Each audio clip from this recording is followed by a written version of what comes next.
Practice makes proficient. Making music with your camera. No, of course, we don't make music with our cameras. We make photographs. But we would all be better off if we thought of our cameras and our computers, since post-processing is an essential part of making a photograph, the way musicians think of their instruments. Every aspiring musician is told from day one that if they want to get good and stay good at making music, they need to practice every day, or as often as their lives allow. They have to practice until their instruments become extensions of their bodies, their soundscape, their ears, their sense of rhythm, their musical memory, their imaginations. Aspiring photographers need to be told that if they want to get good and stay good at making photographs, they need to practice every day, or as often as their lives allow. Practice until their instruments, their cameras, and their computers become extensions of their vision, their visual memories, their imaginations. That is true for any kind of photography, but it is especially true for bird and wildlife photography, where so much of your success depends on being in the right place at the right time and ready. And by ready, I mean that whole your camera and your computer as an extension of yourself thing. Nature does not wait for us to get ready. It demands we be ready when we arrive, and when the moment arrives. You might be stumbling over the repeated "and computer" part here. Let me expand on that. We're making photographs. In today's world of digital photography, that means we make the exposure with our camera and then develop it into a finished photograph with software on our computer. Part of what we practice is being able to see what the finished photo will look like when we are done with it, before we press the shutter. That means knowing what the camera can and will do, and what we can and will do with the resulting file in our editing app. Even if your editing is minimal, even if you just use the auto tools in Google Photos or Apple Photos, you still need to know what is possible. It's good to go out every day and practice taking pictures, filling the memory card on your camera. But if you want that practice to pay off in full, then you also need to process the best exposures from the day into finished images. If you are serious about this whole photography thing, then we're making photographs, not just taking pictures. Think of it this way.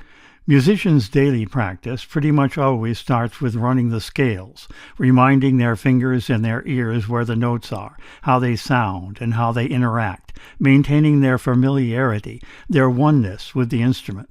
When we go out to take pictures, we're running the scales, reminding our fingers and our eyes and our minds where the buttons and settings are, which way the focus and zoom rings turn, where the balance point of the camera and the lens is, what the various functions do and how to switch between them, etc., etc.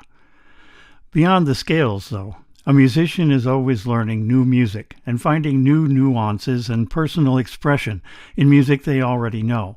That's like constantly pushing yourself to learn new features of your camera or to extend your knowledge of existing features, constantly testing yourself against new subjects and situations, and revisiting familiar subjects and settings to see what new you can discover and uncover with your camera. And the same goes for whatever editing app you choose. Only daily practice will make you proficient, and only the proficient ever stumble on perfection. And there is a major point. Practice does not make perfect, despite what the old saying says and what we might like to think. That's wrong. Practice makes proficient, and only the truly proficient are ready for the infrequent moments of perfection when they happen. Practice to become proficient. We do not have to make perfect photographs every time we practice. It's enough to be out with our cameras and in front of our computers as often as we can. Don't wait for the perfect subject, the perfect situation, or the perfect day. Rain or shine, backyard or local park, apartment, balcony, or window. Photograph whatever is there, wherever you are. What you've been watching as you listen is the results of a Sunday afternoon practice session along a stretch of old trolley track and then in my backyard. When the trolley track did not turn out to be particularly productive on an overcast day, I took my camp chair out to the backyard and waited for the birds to come to me. We have a few feeders in a developed neighborhood at the edge of a small town in southern Maine. It's April, and the awkward time of the birding year here. The winter birds are dispersing as food becomes more widely available, and the summer birds have not arrived back, and the migrants that pass through on their way to their breeding grounds further north are still on their way up from somewhere south of us. Still, if bluebirds and robins and chickadees and nuthatches and titmice are all you had to photograph, photograph them. Photograph squirrels and chipmunks. We count ourselves lucky, indeed, to have the bluebirds in our yard almost every day. I am, after all, just practicing, running the scales, and then I go in and download anything worth processing and make a few photographs, maintaining my proficiency. And once in a while, even in my backyard, something special happens, and I'm ready when it does. And that's truly a gift, not totally unexpected, but something I never count on. Practice is practice. Perfection just happens when it happens.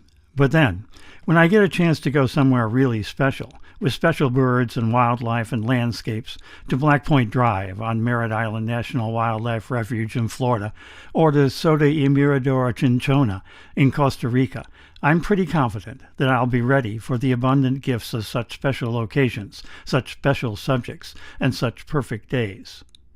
I'm retired, so I have no excuse not to practice every day. Your life may only allow a once-a-week outing with your camera, but you can make that count. Practice makes proficient. Only the proficient are ready for perfection, if and when it happens. So take your camera in hand and practice every day, or at least as often as your life allows.